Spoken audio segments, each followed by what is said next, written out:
Hi friends, இன்றைக்கி வந்து 11th standard தமிழில் சிந்தனை பட்டிமன்றம் டாப்பிக்கில் யூனிட் 7 கவர் ஆகக்கூடிய பாயிண்ட்ஸ் பார்க்கலாம்.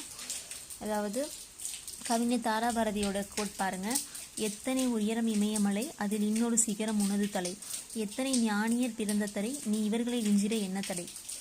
பாரதியோட ஒரு கோட் பாருங்கள். எத்தனை கோடி இன்பம் வைத்தாய் எங்கள் இறைவா.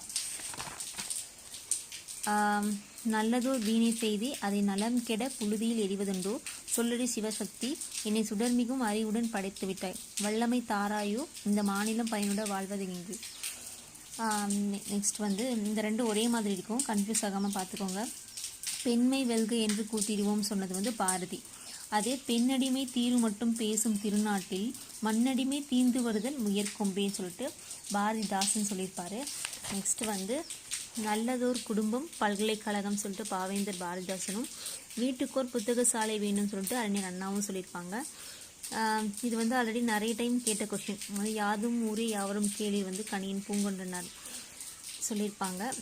தென் வந்து புரட்சி கவிஞர் பாரதிதாசன் வந்து விசால பார்வையால் விழுங்கு மக்களை மானுட சமுத்திரம் நான் என்று கூவு, புவியை நடத்து பொதுவில் நடத்து. இது வந்து ஒரு பி வைக்கு பார்த்துக்கோங்க. தேங்க்யூ.